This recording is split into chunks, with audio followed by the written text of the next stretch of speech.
Welcome to Chamber Connect. I'm your host, Deb Newman, President and CEO of the Bangor Region Chamber of Commerce. And we have a wonderful guest joining us, Betsy Lundy, who is the Executive Director for the Downtown Bangor Partnership. Welcome to Chamber Connect. Thanks for having me. It was great to have you. Betsy's office is right across the street, so you didn't have to travel too far. No, we could spitball out our windows at each other if we wanted to. I love it. Or do the little cans with the telephone line. Yeah. Oh my gosh, we totally could. It's finally summer. Woohoo! Finally, yes, we had enough rain. And I gotta say, downtown is looking pretty good. Yeah, it's so beautiful. We just kind of wrapped up our spring initiatives. We had a clean up downtown, and then we have an adopted garden program with 150 different plots in downtown, and over 100 businesses and individuals adopt these plots and plant them. So each little garden has its own unique vibe, which is really fun. But it just adds so much color and texture to downtown. We have planters and we got Umbrella Sky up. So we kind of just got all those little summer activations up, ready for kind of everybody to come down and enjoy, right as the sun comes out. And it's nice to see some of the restaurants opening up their outdoor areas and people just enjoying. Yeah, the outdoor seating thing was one of the best additions to downtown, and that's only really been in the last decade or so. Yeah. And the park was even more recent, right? But even just seating in West Market Square, that's a new thing, and I'm so glad that the city added that in. Yeah, it's really cool. As always, you're very busy, and you've got some events planned this summer.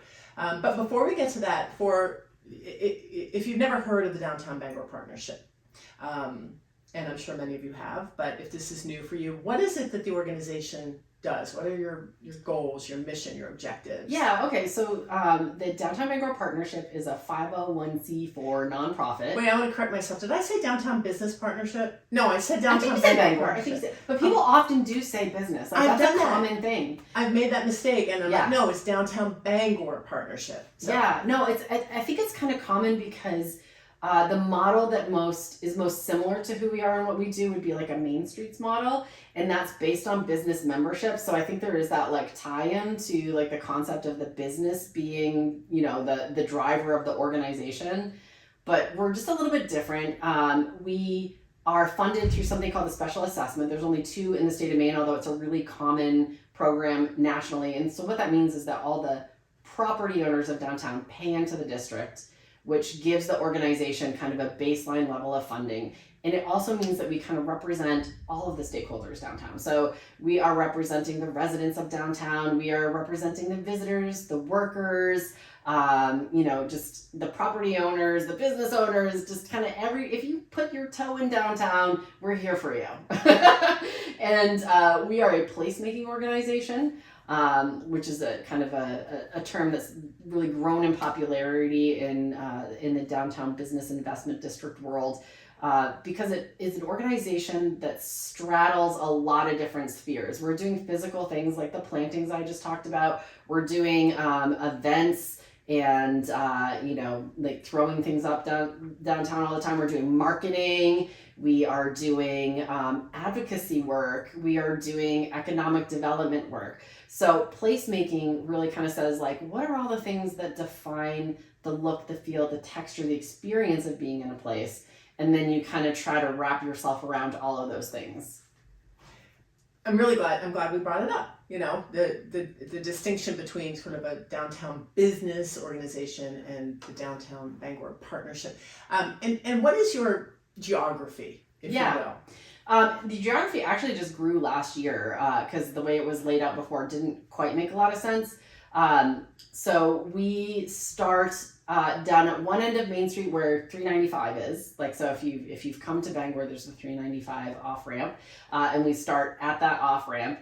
And we go all the way down Main Street, and where Main Street goes on to State Street until the top of the hill where Broadway, the intersection of Broadway is.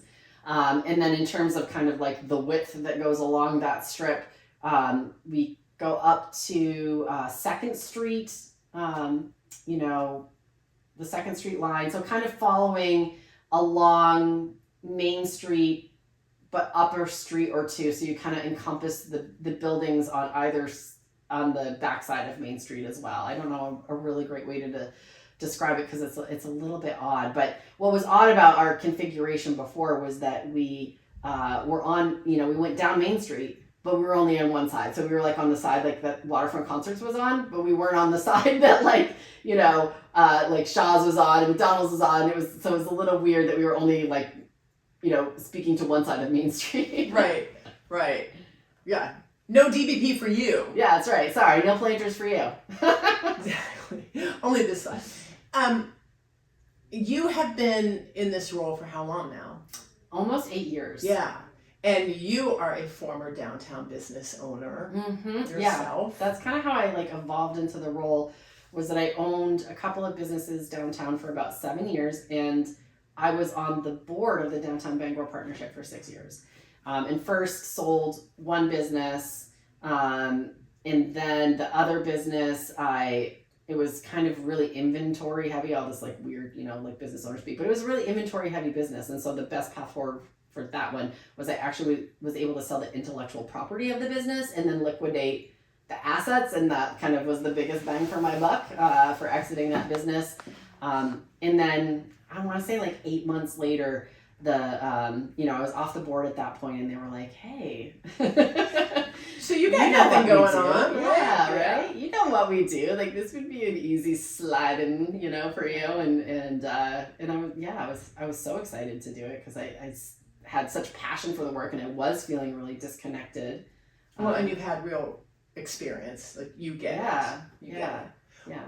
Over the course of your time in this role and as a business owner downtown, what do you think of the major changes that you've seen? Positive, negative, otherwise?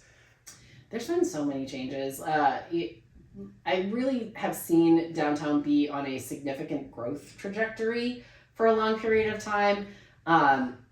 So for example, when I first opened my store, and first joined, and then within a year or two, I joined the board. And that was the first time that we put out a brochure with a map of downtown that had the business listings on it. So it had the retail and restaurant listings on it. And I want to say there were 40 or something like that, right? And then by the time I took the position as first I was the downtown coordinator, because initially the job was housed within the City of Bangor staff. I want to say we had about 100, the brochure criteria hadn't changed, but there were 110 businesses on it. Wow. And we were kind of wow, how do we fit more on there, Yeah. And then certainly with the annexing of the other parts of Main Street, and then just, continued ongoing growth. We actually had the conversation in our marketing committee, gee, we're going to have to reconsider if we can do a map with all the business listings anymore, because it's so teeny tiny right now. You should come with a magnifying glass with it so that you can be oh, okay, what's this restaurant? Yeah, it's pretty tricky at this point. So I think there's been a lot of growth, and I think sometimes growth happens slowly and incrementally, and so you don't see it in the moment, right? I still walk by a vacant storefront and I think we need to fill these, storefronts. And then I think back to what it was like when I very first started, and it is so different. There are so many more shops. There are so many more restaurants. And we lose a restaurant, we lose a store, but we gain two. And I wish we could hold on to what we had, because then literally all those storefronts and restaurant spaces would fall. But it's just not the reality, right? There's things are constantly growing and changing and evolving, and things, people come and people go, but the overall trajectory has been lots and lots of growth.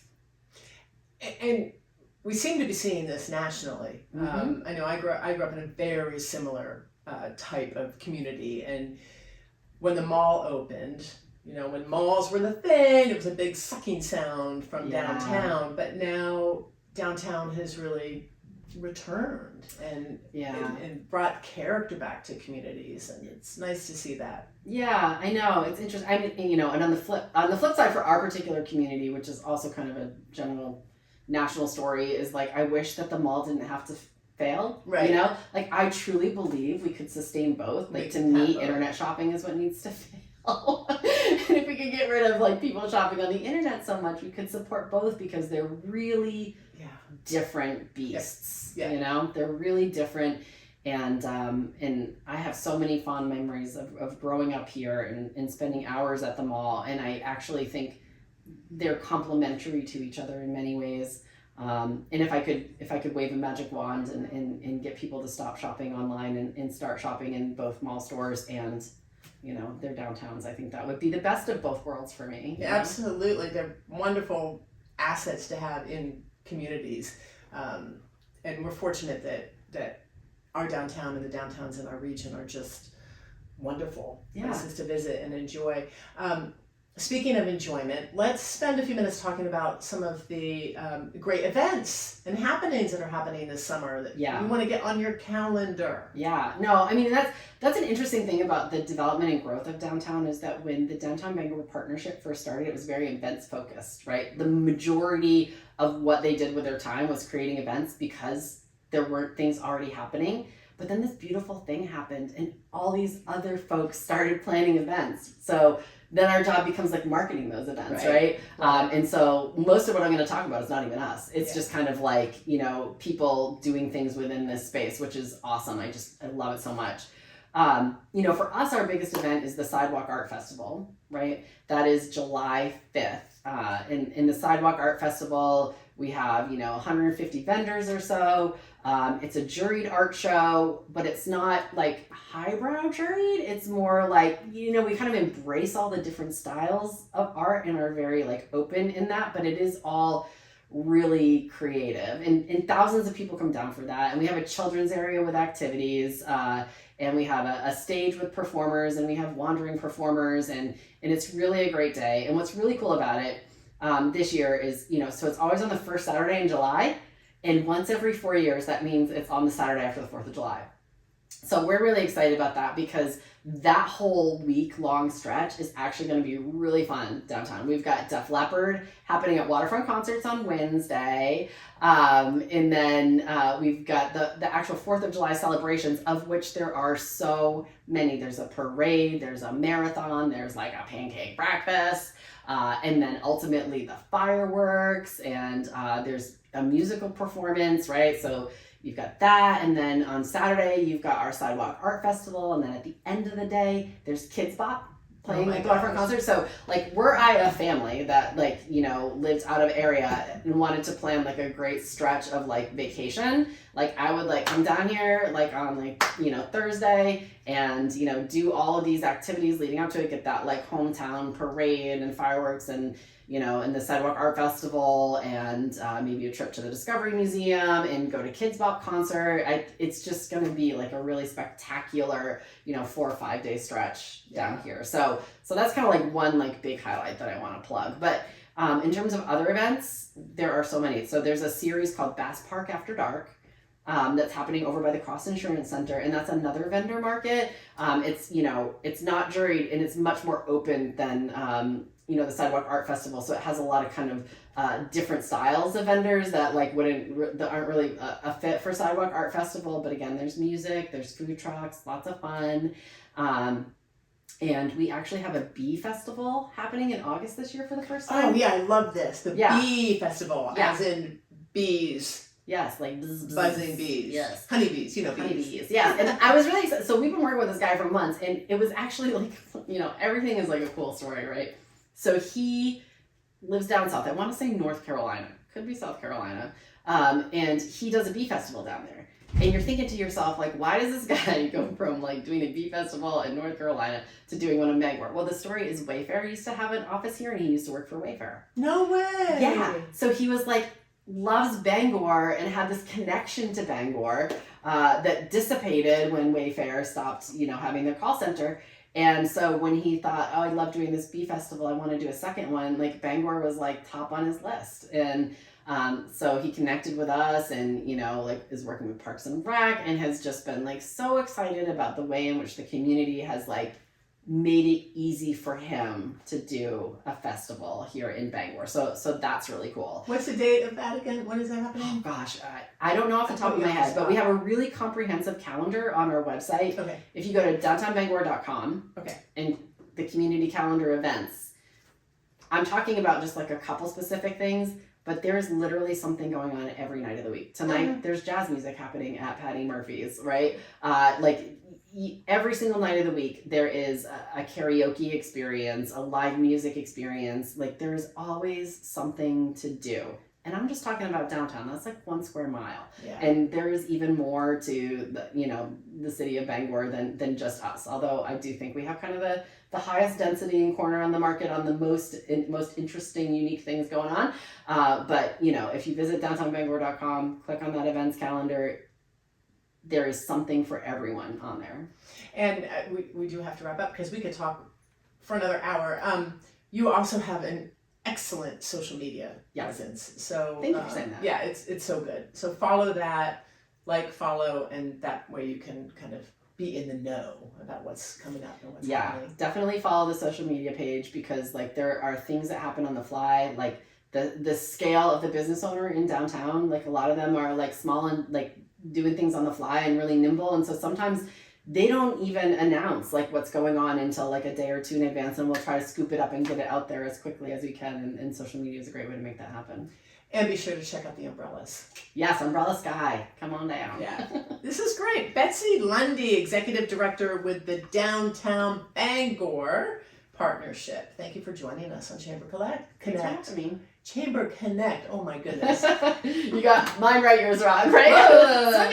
This is great. So get downtown this summer. Get downtown year round. There's so much going on. Definitely. All right. Love having you. Thank you. Thanks for joining us. I'm your host, Deb Newman. We'll catch you next time.